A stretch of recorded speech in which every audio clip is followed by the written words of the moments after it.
My name is Rowena Hale, 39 years old, project manager at a software firm in downtown Madison. Most people describe me as steady, the kind of person who color codes her grocery lists and apologizes when someone bumps into her. I used to think being calm made me strong. That afternoon, I learned it sometimes just makes you silent. The sky was the dull gray of melting snow when I pulled into my parents' driveway. I'd left the office late after a client call ran over, still wearing my badge and heels that pinched. Mom had insisted on picking up the boys from school. "You work too hard." "Honey, let them have some time with Grandma." I'd said yes because I wanted to believe that offer meant love, not obligation. The smell of baked lasagna hit me the moment I opened the door. It was warm, familiar until I heard my mother's voice float from the kitchen. "Let Darren's kids eat first. Rowena's boys can have the leftovers." I froze in the hallway. The words felt casual, practiced, like she'd said them before. I stepped forward, my briefcase still hanging from my shoulder. The dining room gleamed under the soft light of the chandelier. My brother's children, Connor and Ava, sat at the table using the good plates, the white china with the silver rim Mom only brought out for holidays. Their plates were piled high with steaming lasagna and garlic bread. Then my eyes found my sons. Eli and Noah were on the tile floor by the refrigerator, cross-legged, balancing paper plates on their laps, cold sandwiches, the kind I'd made in a rush that morning, not even cut the way they liked them. Mom stood by the counter, wiping her hands. She smiled when she saw me, as if nothing were wrong. "You're early." The boys didn't mind waiting. I heard my own heartbeat in my ears. I didn't raise my voice, didn't argue. I just said, "Eli, Noah, get your backpacks." The room went still. Connor's fork clinked against his plate. Mom's smile flickered. I turned, walked down the hall, and opened the front door. Behind me, no one moved. The only sound was my heels on the hardwood floor as I left the smell of lasagna behind. By the time we got home, the boys had fallen asleep in the back seat, their paper plates still on the floor of the car. I carried them inside one by one, their small bodies heavy with the kind of exhaustion that has nothing to do with bedtime. I tucked them in, turned off the lamp, and stood there for a long minute, listening to the quiet hum of our house. The adrenaline drained all at once. My hands began to shake. I went to the kitchen, opened my laptop, and stared at the glow of the screen until the cursor blinked like a heartbeat. Then I opened my bank records. It started as curiosity, a need to understand what had just happened. But curiosity turned into arithmetic. I scrolled through years of transfers: $5,000 for Darren's minivan repair, $6,800 for my parents' new roof, small deposits every birthday, every holiday, every emergency that was never really mine. The numbers stacked into columns, clean and undeniable. $141,000 since I was 25. I remembered the year I wrote the first check, Mom's voice trembling over the phone, Dad coughing in the background, me believing that love meant stepping in. I told myself it was gratitude, maybe duty, anything but fear. Now the pattern was lit up in front of me, bright as neon. They hadn't needed my help, they'd needed my dependence. Every thank you had been an invoice disguised as affection. Marcus came in quietly, his tie loosened, sleeves rolled up. He didn't ask what I was doing.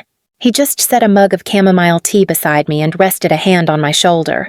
I wanted to tell him everything but couldn't find the words. The spreadsheet said it for me, row after row of proof, each line another time I'd tried to buy my place at the table. The steam from the tea curled upward, soft and weightless. The room felt heavier than ever. Morning light poured through the kitchen blinds, thin and colorless. The house smelled faintly of the chamomile Marcus had made the night before. I sat at the table in my robe, hair still damp from the shower, the laptop open in front of me. The spreadsheet from last night was still there. Every number stared back at me like a witness I couldn't cross-examine. I took a deep breath and opened a new tab. First, the Family Emergency Fund. The account I'd kept for nearly a decade, an invisible cord that tied me to them.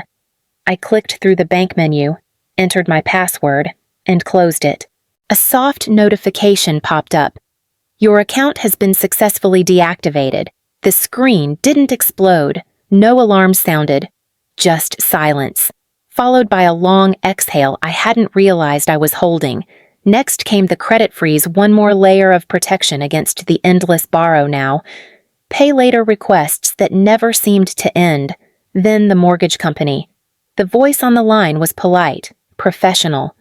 You'll need to submit a release form and supporting documentation, the woman said. I have everything, I told her, even though my voice trembled. I just needed off my name. After the call, I sat back and stared out the window. The street outside was slick with last night's rain, sunlight catching on puddles like small mirrors. For the first time in years, the reflection looking back at me didn't feel like someone apologizing. My phone buzzed. I typed a quick message to Sarah, my oldest friend since college. It's done. Her reply came seconds later. Proud of you. Breathe. By noon, the first voicemail arrived. Mom's voice, syrupy and sharp at once. Sweetheart, you didn't mean to close that account. Did you Dad's blood pressure's been up again? We'll talk later. Then another. Hours later, softer, almost nostalgic. Remember when we bought you that first car? Family takes care of each other. I didn't delete them. I opened a notebook instead. The one I'd bought on impulse last week, plain brown cover. Unmarked. On the first page, I wrote in block letters receipts. And then, line by line, I began to keep my own. The backlash came faster than I expected. By Monday morning, my phone filled with messages from numbers I knew by heart. Dad's voice arrived, first measured, clipped, the way he sounded when explaining a rule he'd already decided wasn't up for debate. You're making this harder than it has to be. Rowena, family deserves respect. We raised you better. I played it twice, once to absorb the words, and once to confirm the tone, not anger, but authority. By Tuesday, Darren called. Mom's been crying all morning, he said, his voice thick with blame. You're embarrassing her. She's telling everyone you froze her account. What are you doing? I didn't bother explaining. There was no sentence in English that could make people like them understand that love with strings attached wasn't love at all. I said, I'm busy, Darren, and hung up.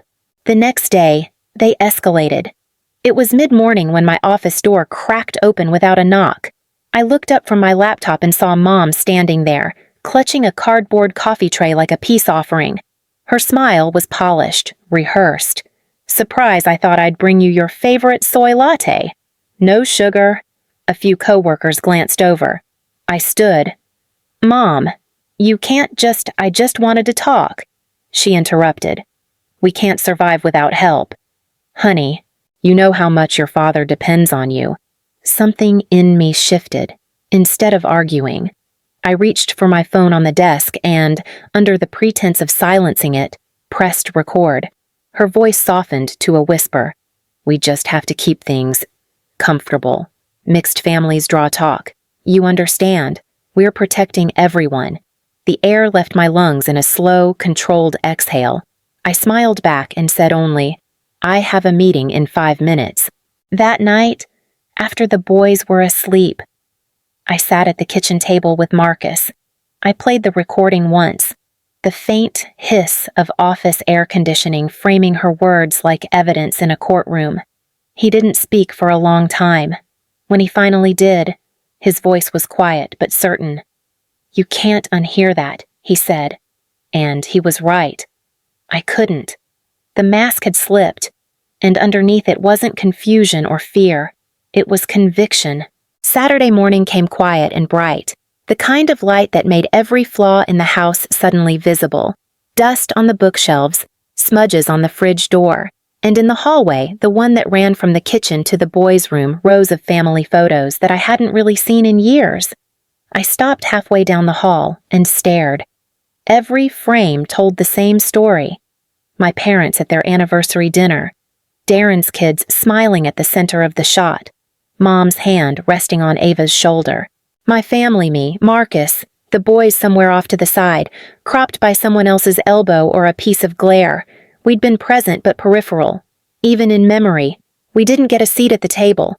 I lifted one frame from its hook. Thanksgiving, 5 years ago. Noah, reaching for a roll, his hand half blocked by Dad's arm. I remembered taking that photo myself and thinking how beautiful the light was. Now, all I could see was the gesture frozen midair, an accident. Or maybe not. Marcus walked in, towel slung over his shoulder. "You okay, just looking?" I said, but my voice came out flat. He followed my gaze, took in the wall, then me. "You don't have to keep their version," he said simply, so we didn't. We spent the afternoon printing photos from my phone, the boys at Devil's Lake with ice cream smeared on their faces, Marcus teaching Eli how to skip stones, the 4 of us at a summer cookout, sunburned and happy. One by one, we filled the empty frames. When the last nail was tapped in, Marcus stepped back, squinting slightly. "Now, it looks like our house," he said. The words landed softly but changed the air. I looked down the hallway again. The new pictures lined up like proof that we existed, that we belonged right where we were. For the first time in years, the walls didn't press in. They breathed with me. The invitation came in the form of a text from Darren. "Family meeting, Sunday at 4. Mom says it's time to talk like adults." I didn't respond right away.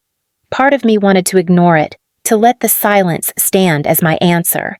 But another part, the one that had spent years smoothing edges and keeping peace, still believed in closure. By Sunday, the snow had started to melt, leaving slush along the curb. Marcus offered to drive, but I told him I'd meet him there. I needed a few minutes alone before the storm. When I arrived, the house looked smaller than I remembered. Same white siding, same chipped mailbox. Through the kitchen window, I saw the shadow of my father's hand cutting through the air as he spoke. I cracked the front door open just enough to hear. "Rowena always overreacts," Mom was saying. Her voice had that weary patience she used with me when I was a child. Those boys should learn their place before the world teaches it harder. The air left my lungs in a single, measured breath. I stepped fully inside, letting the door click shut behind me. "Tell me more about their place," I said. 3 faces turned toward me, shock, then calculation. I held up my phone, the red light on the recorder blinking softly. Dad straightened, trying for authority. "We were talking about how the world works, not—" "No," I said, cutting him off. "You were talking about my children." I set a folder on the table and opened it. Inside were printed spreadsheets. Each line a memory disguised as a transaction roof, minivan, emergency fund, tuition help. $141,000, I said. "That's the price of belonging in this family." Apparently, Dad's face reddened. "Family helps family. That's what decent people do." "This isn't help," I said quietly. "It's leverage." Mom's hand fluttered near her throat. "Sweetheart, you're being dramatic enough," I said. My voice didn't shake. No money, no contact, no exceptions until respect is real. Marcus appeared in the doorway then, steady as always. "Ready?" I nodded. As we left, Dad called after me, disbelief cracking through his words. "You'd walk away from your own blood." I didn't look back. "Finally," I said. "I'm walking toward mine." 2 weeks after the meeting. A for sale sign appeared in front of my parents' house. The listing photos made it look brighter than it ever was. Fresh paint, new curtains, all evidence of decay carefully cropped out. I saw the post online, shared by one of Mom's church friends, who added a caption about downsizing in hard times. By the next Sunday, the gossip mill had done its job. At their church, I became the ungrateful daughter. A cousin sent me a screenshot from a prayer group thread where Mom asked for guidance for a child who's lost her way. Another cousin wrote, "You should talk to her, Rowena. Life's too short for grudges." I deleted them all. The silence that followed was wide and clean. At home, I noticed the difference first in small sounds.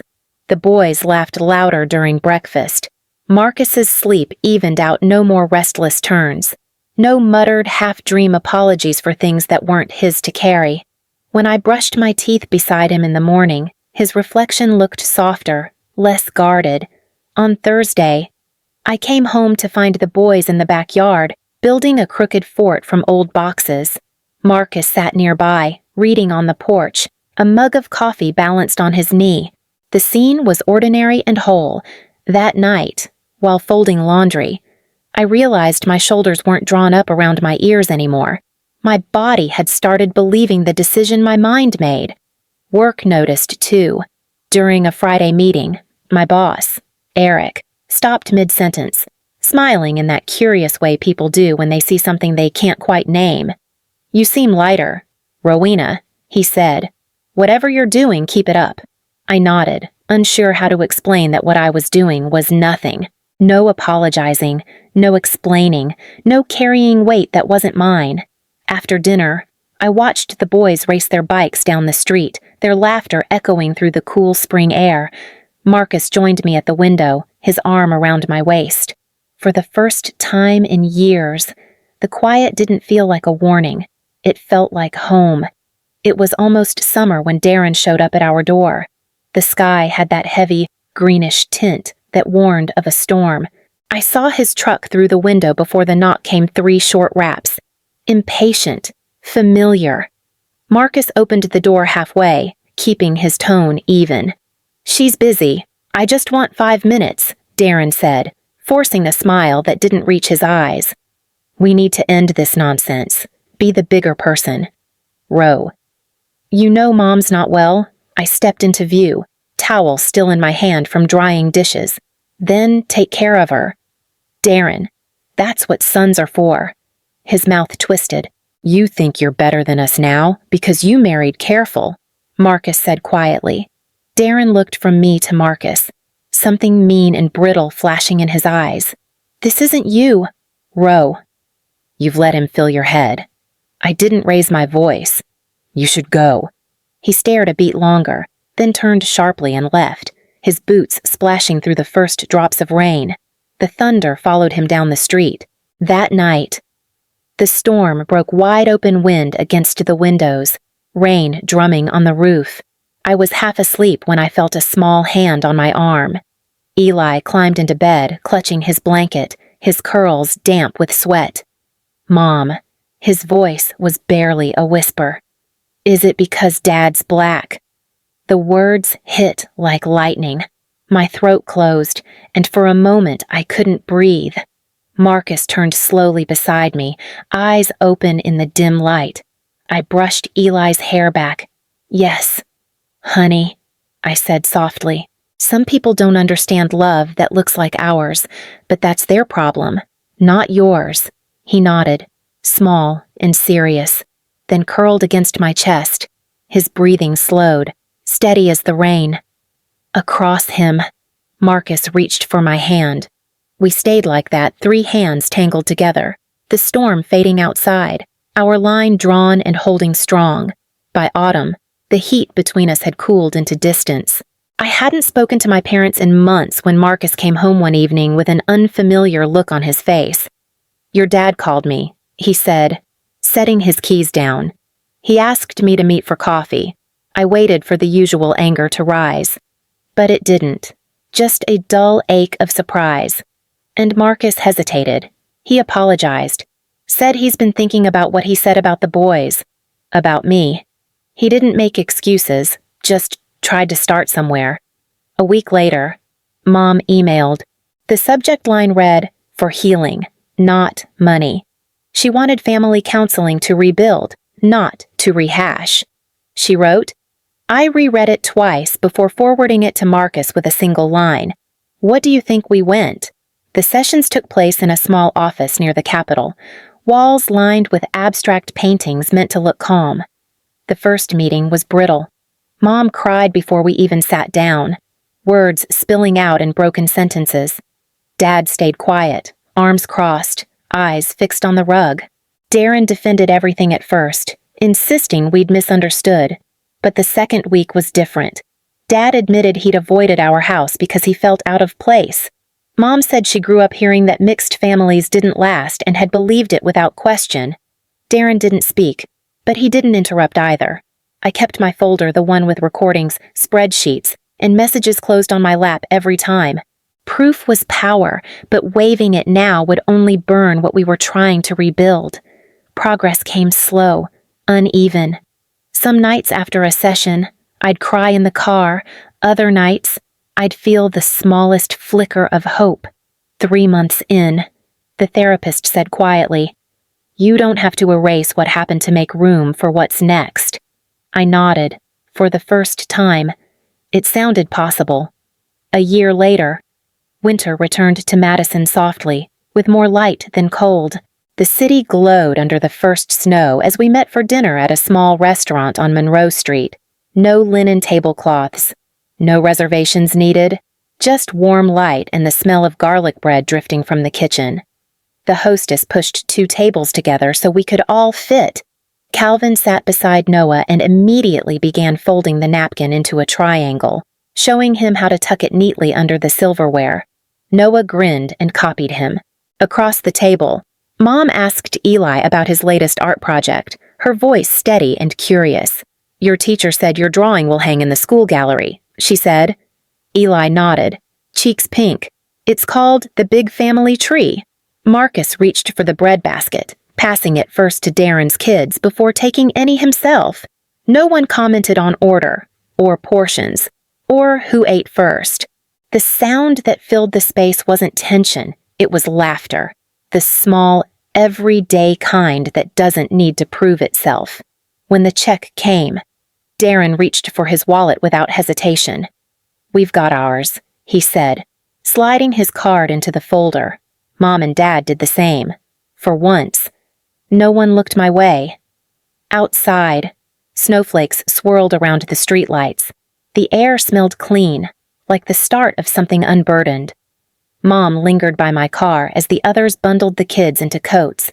"Thank you for another chance," she said quietly, her breath visible in the cold. I met her eyes. "It's for them," I said, "not for you." She nodded once, accepting the truth without argument. On the drive home, Eli and Noah sang along to the radio in the back seat, their voices bright against the hum of the heater. The night felt simple and finally clean.